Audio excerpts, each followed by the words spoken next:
Hello friends, నేనైతే తిరుపతి నుంచి శ్రీకాళహస్తి అయితే వెళ్తున్నా. బస్సెస్ అయితే తిరుపతి బస్ స్టాప్లో అయితే మనకి అవైలబిలిటీ ఉంటుంది, శ్రీకాళహస్తి బస్సెస్. సో నేను బస్సు అయితే ఎక్కేసి శ్రీకాళహస్తి అయితే వెళ్ళిపోయా. ఇక్కడ శ్రీకాళహస్తి నేమ్ అయితే ఎలా వచ్చిందో తెలుసా అండి? శ్రీ అంటే సాలెపురుగు, కాల అంటే నాగపాము, అండ్ హస్తి అంటే ఏనుగు. ఈ మూడు కలిసి వాళ్ళే తెలియకుండా పూజలు అయితే చేసుకుంటూ ఉండేవి.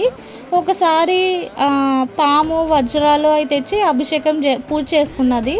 అండ్ సాలెపురుగు ఏమో గూడు కట్టిందండి శివలింగానికి, డస్ట్ మట్టి ఏమి పట్టకుండా. ఏనుగు వచ్చి ఓటతో అభిషేకం చేసుకుంటున్నది. సో ఇక్కడ వజ్రాలు అండ్ అది గూడు కట్టిన సాలెపురుగు ఇవి ఉన్నాయి కదండి, ఇవి ఉన్నాయేంటి అని చెప్పి తన తొండంతో అవన్నీ పక్కకు గెంటేసింది. గెంటేస్తే స్నేక్ అయితే కోపం వచ్చింది నాగపాముకి.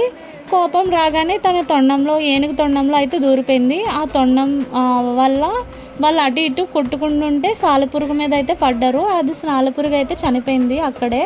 అండ్ తర్వాత స్నేక్ ఏమో తొండంలో దూరింది కదా, ఊపిరాడక స్నేక్ కూడా చనిపోయింది. నెక్స్ట్ అయితే ఏనుగు అయితే స్నేక్ ఉన్న విషం ఎక్కేసి ఏనుగు కూడా చనిపోయింది అక్కడే. సో వీళ్ళ భక్తిని మెచ్చి శివుడు అయితే అక్కడ వాళ్ళకి మోక్షం అయితే ఇచ్చాడు. అందుకే దీన్ని శ్రీకాళహస్తి అని పేరు అయితే వచ్చింది. అండ్ అలాగే ఇక్కడ ఈ లింగాన్ని వాయులింగం అని కూడా అంటారు, ఆ శివలింగాన్ని. ఎందుకంటే ఆ టెంపుల్కి ఎక్కడ విండోస్ అయితే ఉండవు, కానీ ద్వీపాలు అయితే అటు ఇటు ఊగుతూ ఉంటాయి, మూవ్ అవుతూ ఉంటాయి. సో ఇది ఎక్కడి నుంచి వస్తుందో గాలి ఎవరికి తెలీదు, ఆ లింగం నుంచే వస్తుందని అనుకుంటారు. అందుకే వాయులింగం అని పెట్టారు. ఇక్కడ స్ఫటికలింగం కూడా ఉందండి, చాలా బాగుంది. అలాగే ఇక్కడ జ్ఞాన ప్రసురాంబిక అమ్మవారు దర్శనం అయితే మనకి కలుగుతుంది. అండ్ అలాగే ఇక్కడ ఈ టెంపుల్లో రాహుకేతు పూజ అయితే చేసుకుంటూ ఉంటారు. ఎవరికైనా దోషాలు ఉంటే ఏ దోషాలు ఉన్నా వాళ్ళకి ఈ పూజ చేయించుకుంటే చాలా మంచిదని జనాలు అయితే నమ్ముతారు. సో మీరు కూడా ఎప్పుడైనా తిరుపతి వెళ్తే అలా శ్రీకాళహస్తి కూడా వెళ్ళడానికి ట్రై చేయండి. టెంపుల్ అయితే చాలా బాగుంది.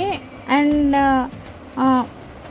చాలా అయితే పీస్ఫుల్గా అయితే చాలా బాగా అనిపించింది నాకైతే. మీరు కూడా వెళ్తే నాకైతే కామెంట్ చేయండి. Please subscribe to my YouTube channel Rajahmundry అమ్మాయి.